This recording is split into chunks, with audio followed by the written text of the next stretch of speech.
ఆదర్శవంతమైన రాజకీయము, నేను విలువలతో కూడుకున్న రాజకీయము, డబ్బులేని రాజకీయం చేస్తానటువంటి పవన్ కళ్యాణ్ గారు మీరు అదే 2019 ఎలక్షన్స్కి వచ్చేసరికి ఏంటంటే మళ్ళీ ఆయన కూడా కులం చుట్టే తిప్పడం జరిగింది. నడి సముద్రంలోంచి ఒడ్డుకు చేరడానికి ఆయన అలిసిపోయేలా ఈత కొడుతున్నాడు.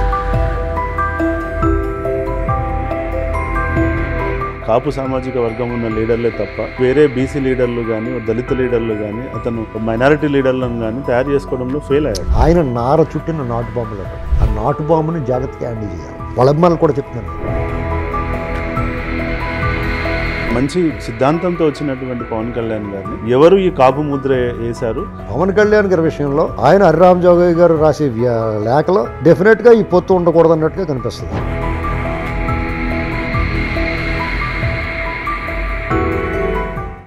నమస్తే ఫ్రెండ్స్, నేను మీ ఎర్రబెల్లి రజనీకాంత్, పొలిటికల్ అనలిస్ట్. నేటి భారతం ప్రోగ్రామ్కి స్వాగతం. 2014లో వచ్చినప్పుడు తన యొక్క ఆర్గ్యుమెంట్ వచ్చేసి ఏంటంటే ఆదర్శవంతమైన రాజకీయము, నేను విలువలతో కూడుకున్న రాజకీయము, డబ్బులేని రాజకీయం చేస్తానటువంటి పవన్ కళ్యాణ్ గారు మీరు అదే 2019 ఎలక్షన్స్కి వచ్చేసరికి ఏంటంటే మళ్ళీ ఆయన కూడా కులం చుట్టే తిప్పడం జరిగింది.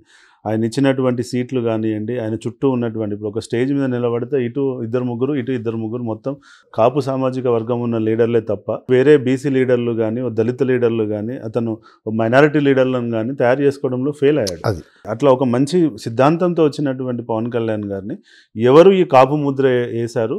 ఆయన వాళ్ళు కాపు సామాజిక వర్గం ఓన్ చేసుకోవడం వల్ల ఈయన ట్రాప్లో పడ్డాడంటారా, లేదంటే ఈయన ఆ లైన్ తప్ప వేరే లైన్ లేదని చెప్పి లేదండి, ఆయన నేను తప్పట్లేదు. ఎందుకంటే కొందరు అత్యుత్సాహం, అనవసర ప్రసంగాలు, అతి ప్రసంగాల వల్ల ఆయన ఒక్కొక్కసారి ఒక రాజకీయ నాయకుడు ఆయనకు అనుభవం తక్కువ.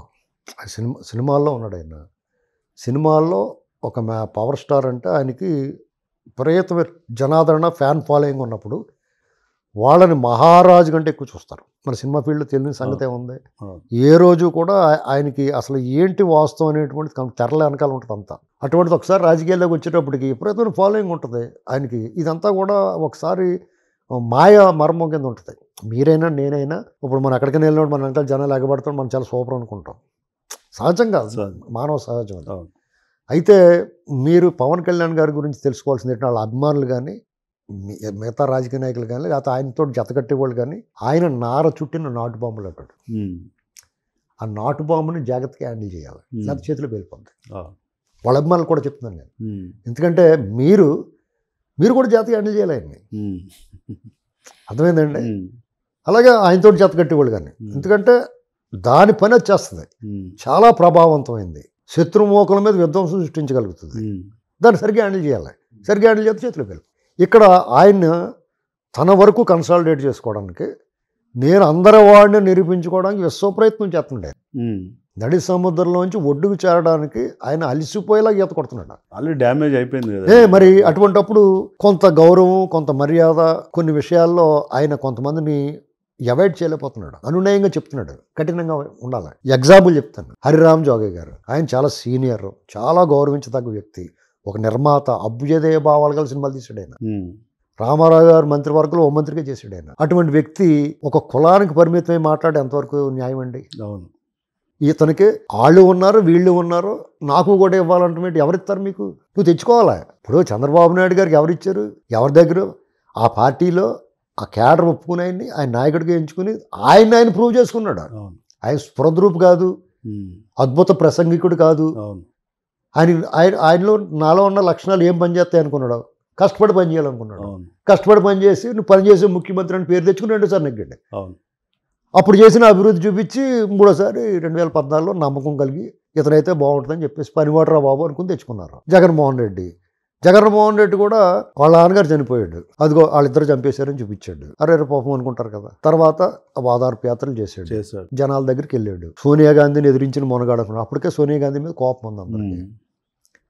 అలాగా ఎస్టాబ్లిష్ చేసుకుని ఎక్కడ మడం తెప్పకుండా, వాళ్ళ బుద్ధి ఎలాంటిదైనా వాళ్ళు ఎలా చేసినా అనవసరం, జనాల్లో ఎక్స్పోజ్ చేయగలరు. అలాగే కాంగ్రెస్కి ఒక సాలిడ్ ఓటు బ్యాంక్ ఉంది.